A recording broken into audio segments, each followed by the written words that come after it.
Good evening, everyone. My name is Elizabeth, the Education Coordinator for Marlene's Market and Deli.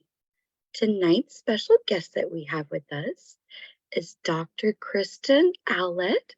She is a local naturopathic doctor at Dynamic Paths here in Tacoma, Washington. And she has a wonderful topic tonight to share with us. Thank you so much, Dr. Allott, for being here. Oh, well, thank you so much. I was so excited to be invited. So you have a topic about bio-wearables for mental health, which is such an interesting topic about glucose monitoring for mood disorders. So you're welcome to take it away. Awesome.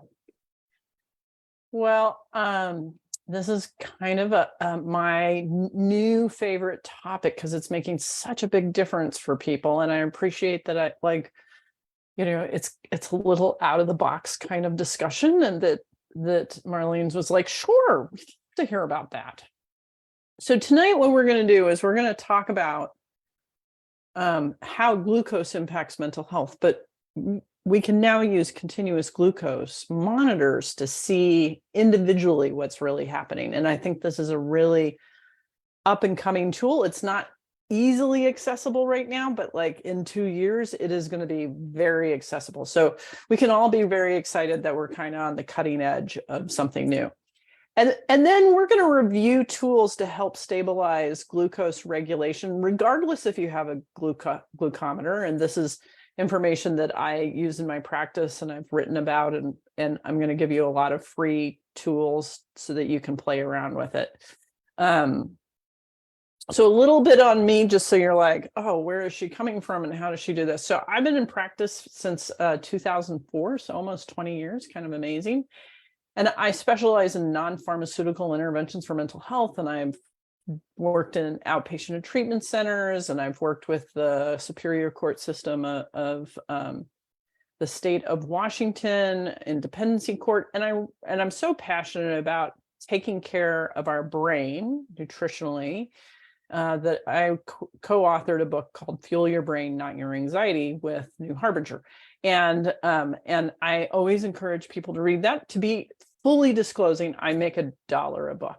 So like the book is not out there for me to make thousands, well, maybe someday thousands of dollars, but that's in a long time from now.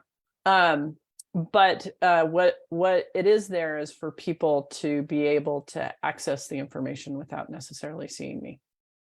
And so along those lines, because I have decided that everybody multitasks when they're on a Zoom meeting, because like it's not as neurologically interesting as if we were in the same room together.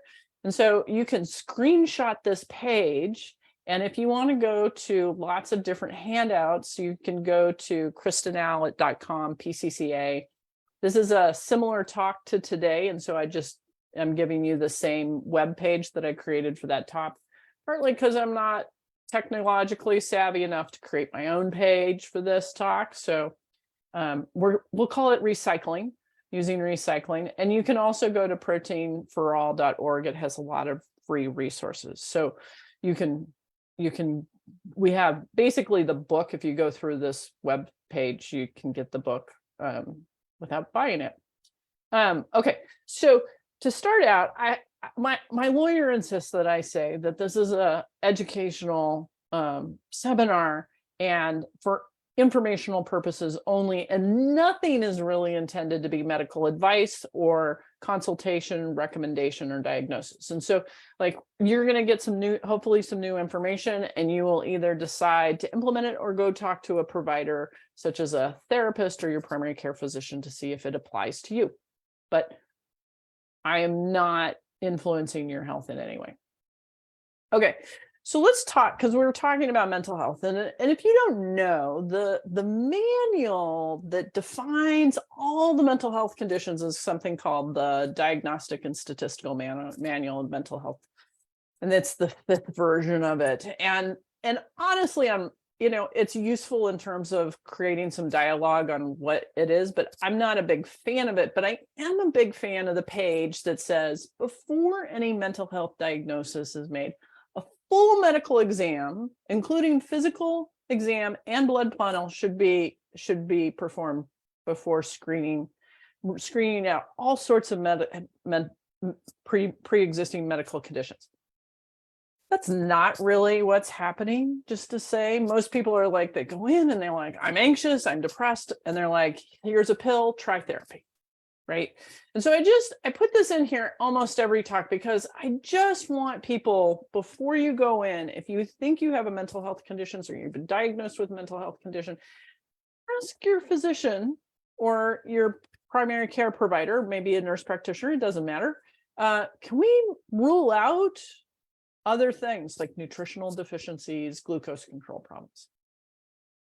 Okay, so this is an overwhelming slide, and I could spend 5 hours on this slide alone. I'm in a 6-month seminar, and this is on polyvagal theory. So if you're wanting to learn more, you can look up polyvagal theory on YouTube, and there's lots of YouTubes. Deb Dana, Anchored is an amazing book. But the reason why I put up here is that let's just notice that for us to feel safe, connected, and able to really savor the moment and our body can rest and digest, like we need to not have adrenaline in the system. And some of us like a little adrenaline in the system because it's kind of fun. And we like taking risks. Like I'm a martial artist, so like I kind of like adrenaline. Right? Until it gets to be too much. And then I get anxious and irritated and agitated and I'm not having fun anymore. And if I get way too much adrenaline, I actually start experiencing symptoms of despair and panic attacks. And then if that goes on long enough, I'm happy to curl up in a ball and stay in bed for a few days. And polyvagal theory really has done a great job articulating this pattern that ultimately we describe as anxiety and depression.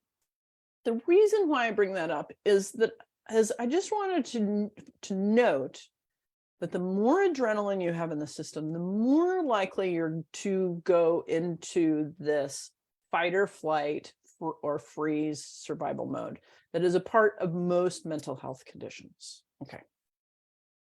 So what I have been fascinated about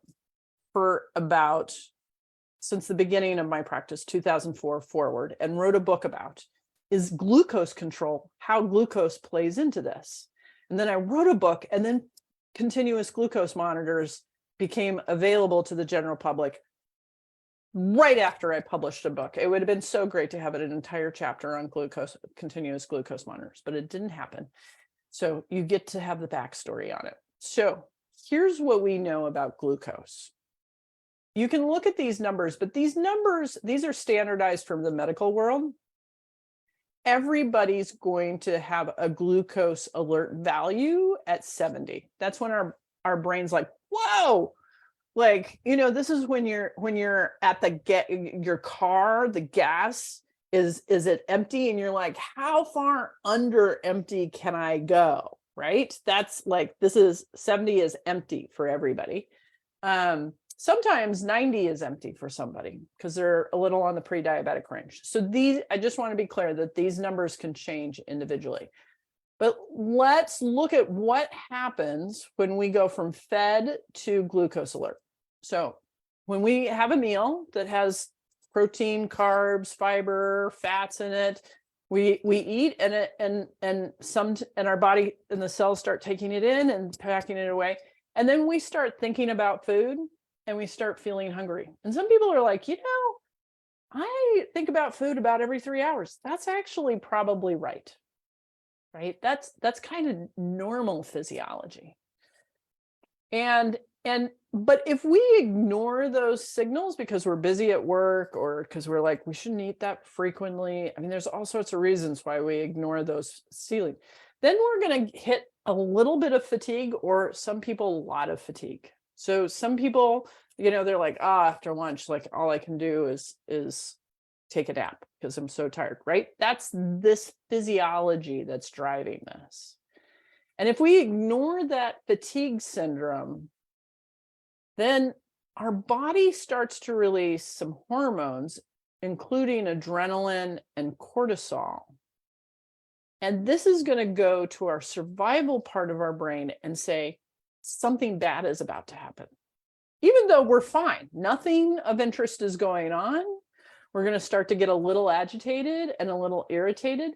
And when we have adrenaline in our system, our digestive system shuts down, because 5,000 years ago, if we were at war or being chased by a bear, like, it wasn't good for your digestive system to say, hey, by the way, I'm really hungry. Would you please stop running from the bear so that we can eat? Like, that just didn't happen. And so the digestive system shuts down so that the blood that goes to the digestive system can go to the big muscles so that we can run away and fight better. And if we ignore that we're hungry, agitated, irritated, not hungry, we start to shake, our hands and feet start to get cold, our heart rate starts to go up. And if we continue to be like, oh, I don't have time to eat, right? Then we start getting really agitated. We start having panic attacks because our blood glucose is dropping more. And then we can get into all sorts of crazy neurological symptoms, such as dizziness and headaches and muscle cramping. So we've known this for about 100 years. And then just to finish the slide, if we're getting really high up in the higher levels, we're looking at prediabetes and diabetes, which we could talk about for hours too, but we're not. We're going to just move on. I just wanted you to know in this slide that when we go too long without food, which for some people is 3-4 hours, like, we will naturally become more anxious, even if nothing of interest is going on, because of our physiology, right? That's just how our body is. So I wrote this book, and I was like, well, I wonder, I knew about continuous glucose monitors, but for a long time it was like $300 a pop. And I was just like, no. But then it dropped to 70. I'm like, oh, that's possible. I'm going to get one. And so I got one.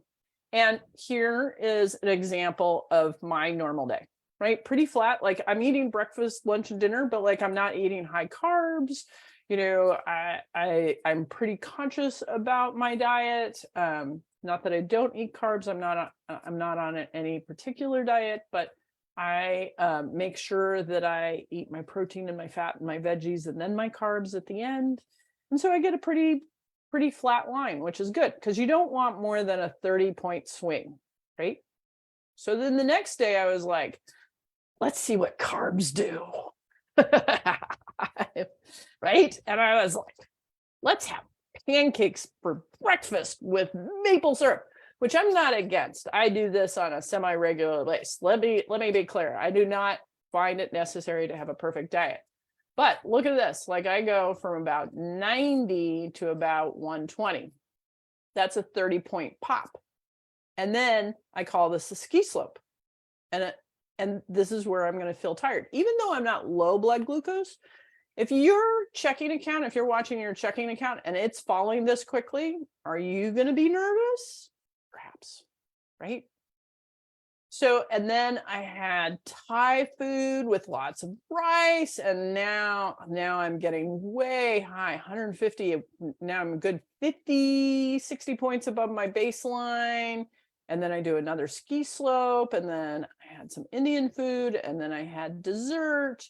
And so, like, I'm bouncing my blood glucose around. And then you can see this is my liver that's doing this, like, because it drops so quick. My liver is like, oh, we need to make fuel out of her muscle mass, because that's what happens when the liver makes fuel out of our muscle mass, right? And it makes fuel, and it's like, oh, okay, I got it up to 100. She can keep sleeping.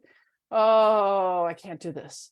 And then I'm going to try again, because I'm not eating here. I'm asleep. And then, we used all of our resources during the day with the ski slopes. And so we can't manage. So my blood glucose drops below 70. And I wake up at 3 a.m. in a panic attack. Now, a lot of people wake up at 3 a.m. And I'm always like, oh, if you wake up, get up and have a little food.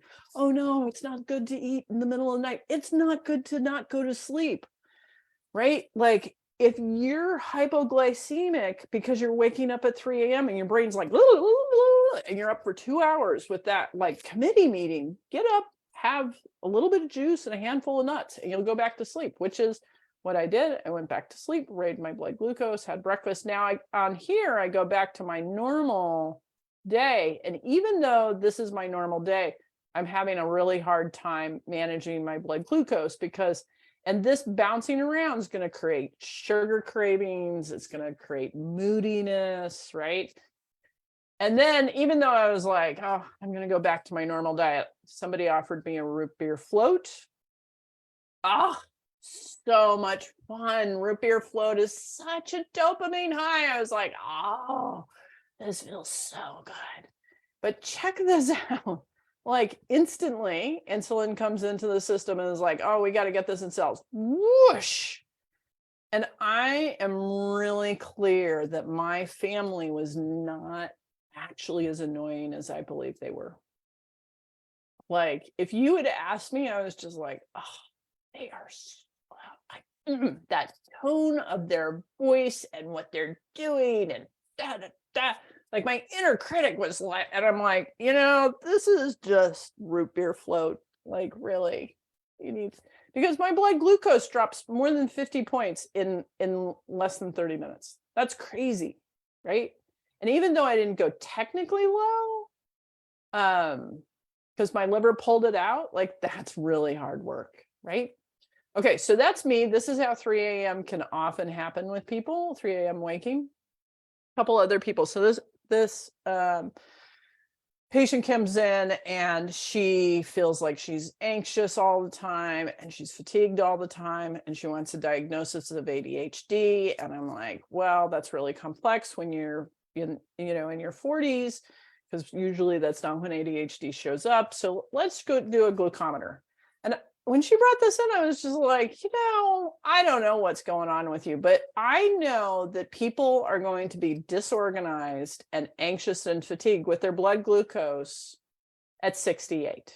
And by the way, at 4 a.m., you are 43, which means you're not getting good sleep. That's not sleep, that's unconscious and almost comatose, right?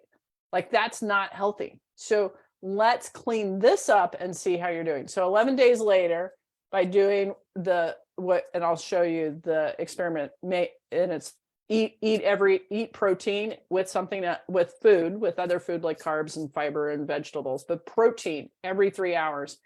And she stabilized her blood glucose. Like, this looks great. And she's just 11 days later, she's like, ooh, yeah, I still get anxious, but it's clearly situational anxious. I'm tired, but I'm not dysfunctionally fatigued. And this is 11 days. I'm like, let's give your body 3 months of stable blood glucose and see what's left, right? Because the body really likes homeostasis and it needs to practice this for a while. Okay, so one more physiology slide, and then I'm going to pause and see if there are any questions.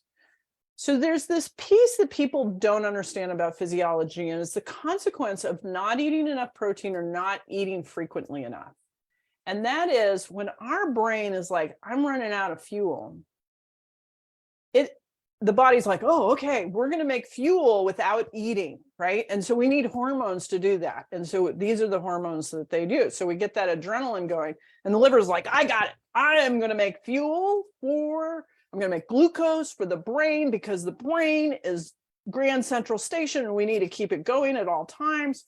Oh, by the way, fat tissue is like, come on in, have a seat. You'll never have to leave because the conditions never exist that you're going to leave. So you could just sit down and stay forever. Anyway, we cannot make glucose out of fat, which is so sad, right? But we do make it out of protein. And that protein is either going to come from our diet, and if we're not eating enough protein, it is then going to come from our muscle mass. And when it comes from our muscle mass, we're decreasing our metabolic rate, which is why I hate quick weight loss programs, but that's a whole other conversation. I love to eat. I don't know about you guys, but I love to eat. And so I want my metabolic rate as high as possible so I can eat as many calories as possible, because then I can eat all the fabulous things in the world, right? And the way to do that, particularly as a 50-year-old woman, is I need to have lots of muscle mass, which means I need to not be borrowing from it because I don't take the time to eat. The other thing that muscle mass does for us is it makes brain-derived neurotrophic factor, which is like brain fertilizer, right? And so like over the last 4 years, like how many of us had to change everything that we do, right? That takes new neural connections, which we need brain fertilizer, and brain and muscle mass keeps us from insulin receptivity diseases like diabetes and dementia, to name a few. There are a lot of insulin receptivity. So like muscle mass, like if I could just have people focus on one thing, would be maintaining your muscle mass. That's a really hard sell. It's a very hard sell. So I talk about food. But, and by the way, muscle mass is what burns fat mass, which is why we all need to exercise. Whole other conversation. But I really want to emphasize, like, we need to know how to get enough protein so that we're protecting our muscle mass. Woo! Okay, that is like a semester's worth of physiology. Anybody have any questions on this? We're going to have lots of time for Q&A at the end, but I just wanted to take a big pause because that for sometimes people are like, that's more science than I've had in 20 years. So Elizabeth, do we have any questions? Let me check the live stream here. I do not see that we do. Anyone here? And it looks like we have one person in the chat, and that, oh, good. You just put the link to the workbook. Thank you. You're welcome. Okay. Let's do a couple more slides then, and then we can do Q&A.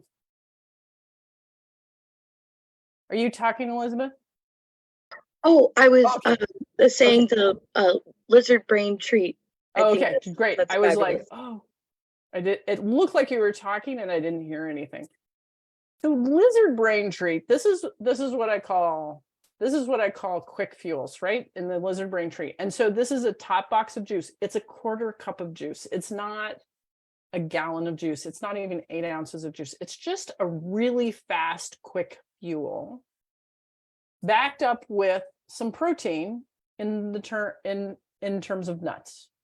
And when do I have people use this? Well, early morning waking, that 3 a.m. waking, if you're one of these people that just consistently wakes up 3 a.m. until for 2 hours, I'm like, just put by your bedstand a little bit of juice, a little bit of nuts, eat it up. And generally people go back to sleep within a half hour. And so you get your sleep back, right? If you're waking anxious or irritated, right? Some people just wake up and they're like, oh! You're like, food, right? And this is where like really a little bit of juice. And if you're going to have breakfast right away, you don't have to have the nuts, but like you want to get fuel in when you're dysregulated. If you're not hungry in the morning, some people are, and again, like if you're doing fine, if you don't have any mental health issues, you don't have any physical health issues, and you're not eating in the morning, I don't really care. Like whatever's working for you.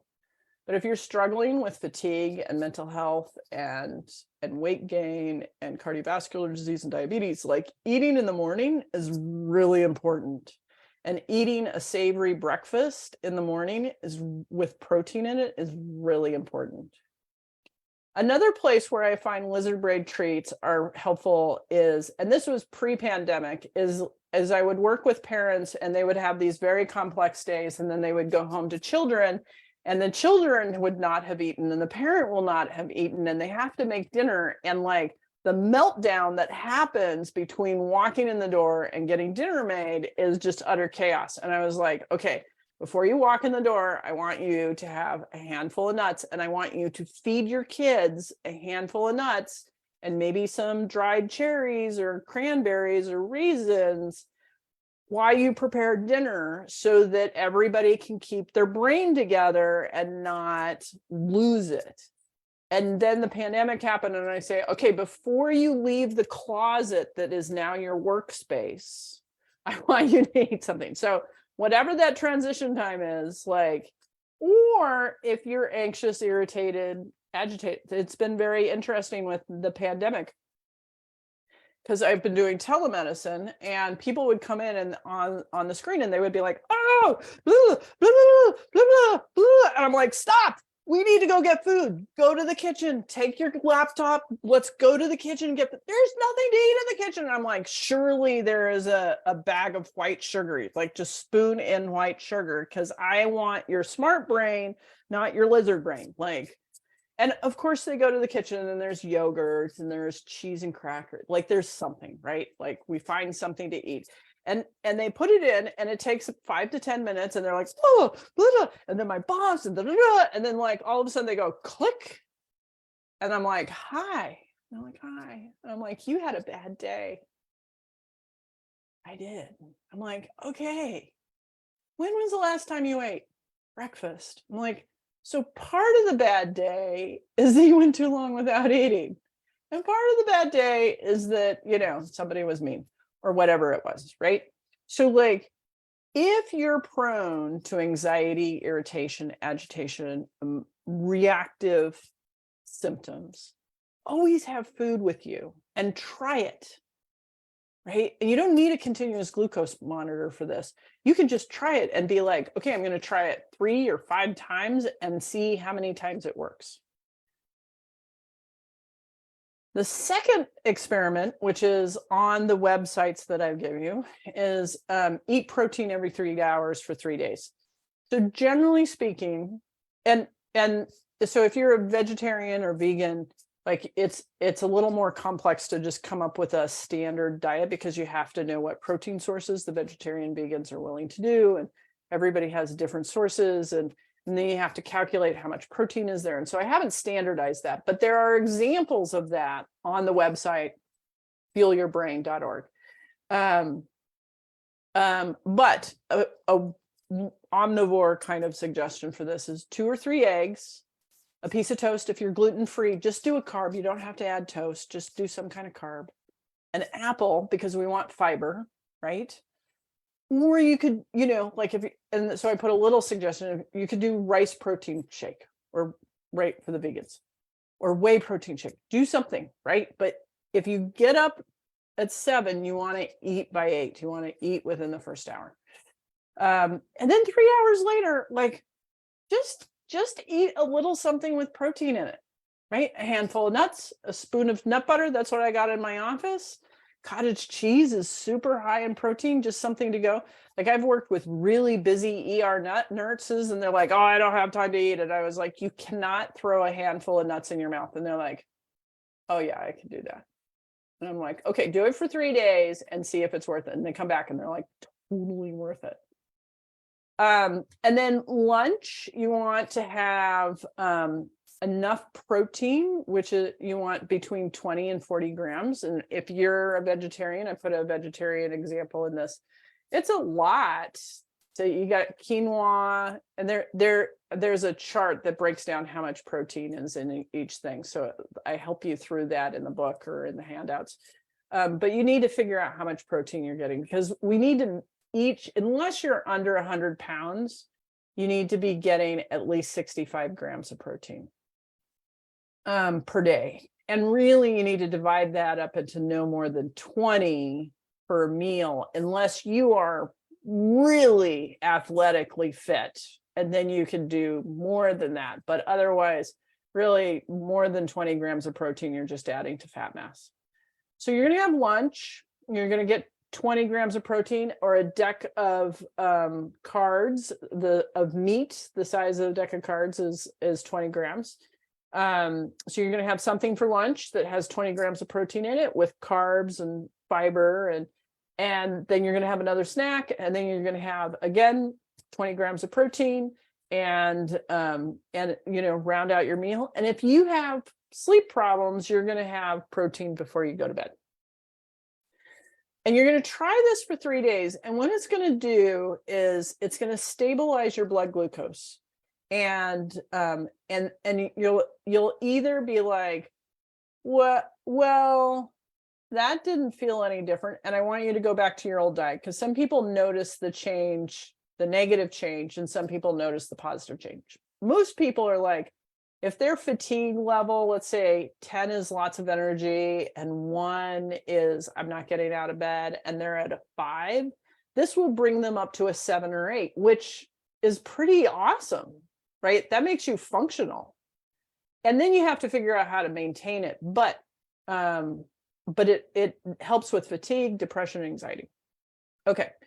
So that's a lot of physiology, and some of you are like, where is this going to be about bio-wearables? Like, where is that piece? Okay, so we're going to finish up with like what they are. So continuous glucose monitors are little fobs. It's like the size of a quarter that gets slapped onto your arm. It doesn't hurt when it goes on. Slapped onto your arm, and then your cell phone you scan, or sometimes it's Bluetooth, and you get the data off your cell phone, right? And that's all it is. It's for 2 weeks. You want to put it somewhere where you're not going to sleep on it. It is on there. You can shower on it. I go into Puget Sound with it. It always drops down to 0, makes me look like I'm dead when it's that cold. But I think that's the electronics. It's not me. Once I warm up, it seems to be working fine.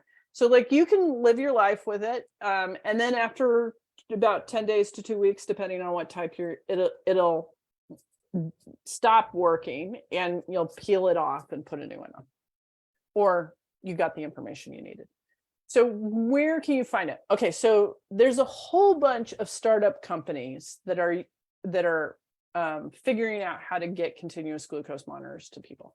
I really like Levels Health at levelshealth.com. NutriSense is another, but they're popping up all over the place. Apple Watch is I think the version that's coming out is going to hook up to continuous glucose monitors, and I know that they're working on just having the watch monitor your glucose, but that's probably 4 or 5 years down the road if they get it at all. But certainly they can do it with the monitor. Weight Watchers has added it to their program, which I thought that was kind of interesting. But you can also ask your primary care provider for this. Now, in Washington, it's a prescriptive. In Vermont, you can buy it over the counter, because my co-author is in Vermont and she just bought it over the counter. So if you're in another state, you should just go ask your pharmacy, like, can I have a continuous glucose monitor? And maybe you'll get it. Or you might have to ask your primary care provider, and they're going to say, no, you can't have one unless you have diabetes. And that's true if insurance is going to pay for it. But if you're like, no, I'll just pay for this out of pocket because I'm willing to pay the $65 to $80 to get my own, that's possible too. So either you go to a physician who will prescribe it, or you go to the startup companies. The startup companies are a little more expensive, but they give you a lot more support. So you're going to have to be a little creative if you're like, I want it now, but it's coming and it's going to get easier to get. Okay. Last big slide. So people are always like, well, where do I learn more about glucose? So the one person that I really respect is Jessie. And if anybody can say that last name, I'm willing to learn, but I don't know how to say that. So we're just going to call her Jessie. She's the glucose goddess on Instagram. She is phenomenal on education around glucose, and her program around changing just how you eat really stabilizes blood glucose, and is not focused on mental health per se, but just stabilizing blood glucose. So for people who are fatigued and are gaining a little weight and just want to feel better, she's really good. If you're like, I need this at the level of really anxiety, depression, my book's really helpful. So those are a couple of options. And then, and then this is just where you can find me. So that's all I prepared for today, because I wanted to make sure that I had a little bit of time for Q&A. And I think I did a good job. So people have to do Q&A. I mean, I have other things that I can talk about, but this is your opportunity. Thank you so much, Dr. Allott. That was wonderful. I Thank you. yes, I had no idea the correlation of glucose and then also um the consumption of protein connection. Yeah. So protein. So one of my clients described it this way, and I thought this was brilliant. So if you're making a fire, right? Like if you're making like a little campfire, right? If you just have big logs, you're not going to get a fire, right? And like there's the really big hard logs, and that's like the fat, and then there's the good sized logs, and that's the protein. Like those are the things that make a good fire. But to get it started, you need kindling and newspaper. And what kindling in a newspaper, so the newspaper is like straight up sugar, right? That was the root beer float, right? It burns really fast. And then there's the starches like potatoes and carrots and grains. And those are kind of like the kindling, the little pieces of wood that burn a little slower. But really, if that's all you have, like you're not going to have a fire in 30 minutes. Like it's just going to go right. And most of us, most of my clients who come in, like if I really look at their diet, what it is a lot of carbs and those fast fuels, which makes them hungry all the time. There was this really interesting study in the 1940s where they took men because they only did research on white men and whatever.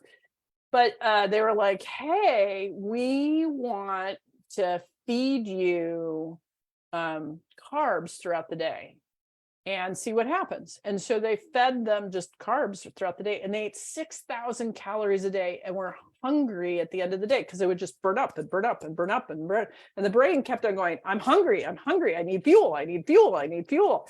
And so they consumed 6,000 calories a day, right?